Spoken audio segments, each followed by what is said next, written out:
안녕하세요. 재현입니다. 제가 6번의 시도 끝에 드디어 제과 제빵 자격증을 모두 취득했습니다.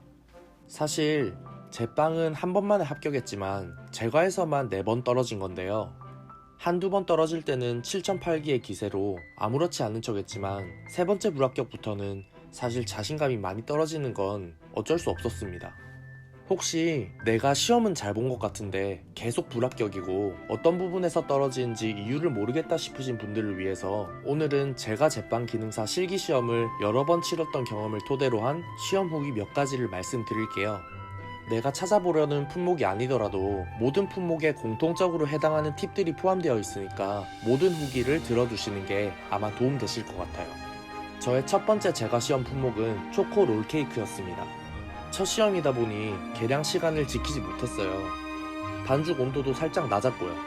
하지만 비중은 딱 맞아서 시트를 구워보니까 정말 예쁘게 잘 구워져서 자신감이 붙었고 가나슈 작업에 들어갔습니다. 혹시 기억하시나요?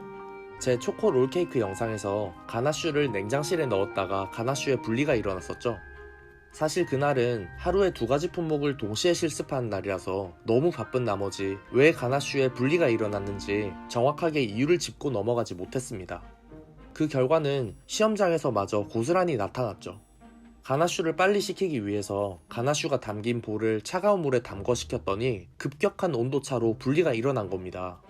딱딱하게 굳어진 가나슈를 겨우 따뜻한 물에 중탕해서 다시 시트 위에 발랐지만 가나슈는 이미 모두 분리가 일어나서 금방 딱딱하게 굳어버렸습니다. 그래도 끝까지 가보자 하는 심정으로 롤을 말았더니 참 야속하게도 롤이 참 예쁘게 말렸어요. 그래서 일말의 희망을 가지고 결과를 기다렸지만 총점 50점으로 불합격을 받았습니다. 가나슈가 망해서 그런지 제조공정 B의 점수가 굉장히 낮게 나왔어요. 그래서 학원이나 학교에서 배우실 때 실패했던 원인을 확실하게 짚고 넘어가셔야 합니다. 두 번째 시험은 마들렌이었습니다. 아직도 떨렸는지 계량 시간을 또 못 지켰고 반죽 혼합 순서가 맞지 않아서 밀가루가 덩어리지고 반죽 온도 또한 맞지 않았습니다.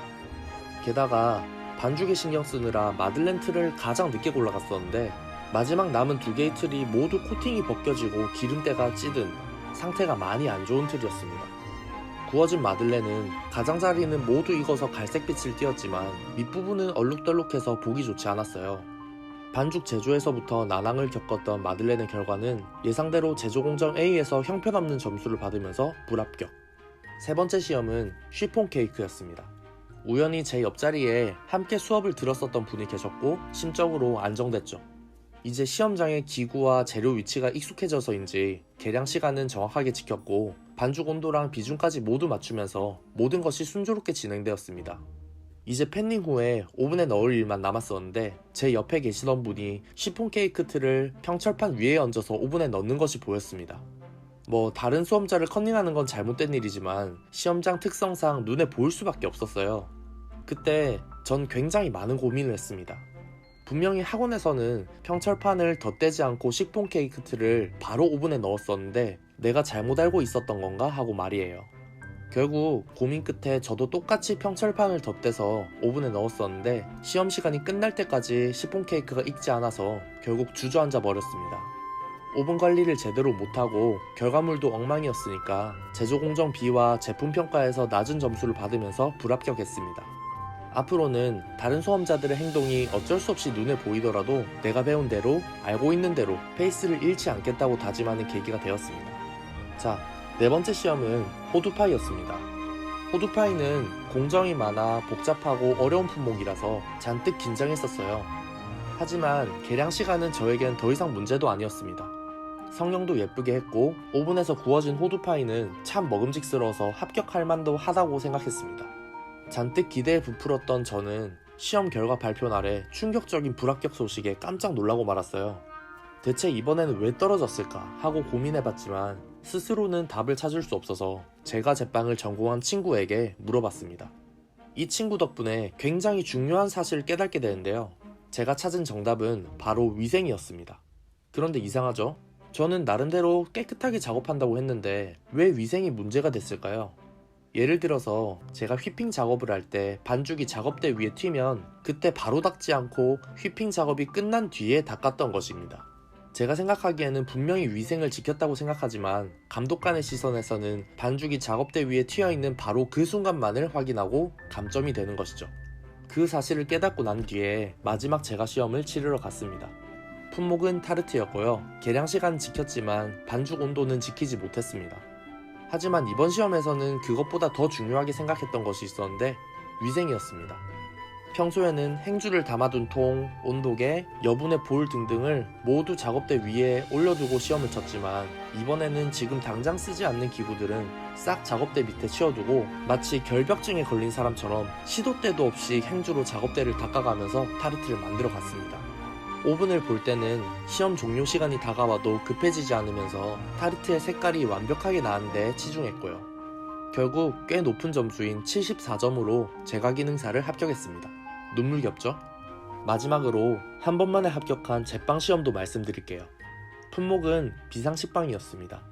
계량 시간을 정확히 맞추고 반죽에 들어가는데 반죽이 뭔가 굉장히 건조한 느낌이 들길래 반죽 전체 무게를 다시 재봤더니 제가 물을 안 넣어버린 거예요. 깜짝 놀라서 감독관이 이 광경을 보지 않았으면 하고 기도하면서 믹싱볼에 물을 쪼르르 따르고 저속으로 다시 반죽을 했습니다. 이미 건조한 상태에서 반죽이 처진 탓인지 반죽 온도가 굉장히 빨리 올랐고 결국 최종 상태인 렛다운 단계에 한참 못 미친 발전 단계 후기 정도에서 반죽 검사를 받을 수밖에 없었습니다. 그리고 성형에 들어갔는데 제 손이 많이 느려서인지 처음 팬닝한 반죽과 마지막에 팬닝한 반죽의 높이 차이가 극심했습니다. 이 차이는 2차 발효 시에 더 극명하게 나타나는데요. 결국 반죽이 원하는 틀 높이까지 올라오지 않았는데도 불구하고 식빵의 전체적인 높이를 맞추기 위해서 가장 먼저 넣었던 반죽을 꺼내서 실온에서 발효시켰습니다. 이런 노력에도 불구하고 오븐에 들어갈 때까지 결국 높이는 맞추어지지 않았어요. 식빵을 오븐에서 구울 때 저는 평철판에 덧대지 않고 식빵 틀을 그대로 오븐에 넣는 걸로 배웠어요. 그런데 많은 사람들이 평철판을 덧대서 오븐에서 굽는 거 있죠. 게다가 온도까지 같았습니다. 만약 평철판을 덧댄다면 아랫불을 조금 더 세게 해야 될 텐데 말이에요. 하지만 저는 이때에는 제 페이스를 유지하고 제가 배운 대로 식빵 틀째로 오븐에 넣고 구웠습니다. 신기하게도 발효 차이가 심했던 반죽들이 오븐 스프링 때 모두 얼추 비슷하게 맞춰지는 거 있죠. 구워낸 식빵은 색깔도 너무 예쁘게 잘 나와서 비록 제조 과정에서 부족한 모습을 보여서 제조 공정에서는 낮은 점수를 받았지만 제품 평가에서 선방해서 67점으로 제빵 기능사도 무난하게 합격했습니다. 자, 이렇게 지금까지 제 시험 후기를 말씀드렸고요.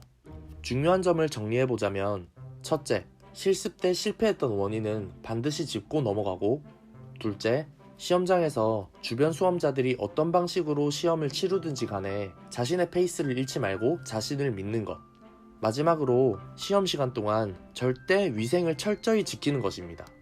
저는 비록 기능사를 취득하기 전까지 여러 번의 실패가 있었지만 덕분에 많은 시험 경험으로 이렇게 여러 후기를 여러분들께 전해드릴 수 있어서 한편으로는 기쁘네요.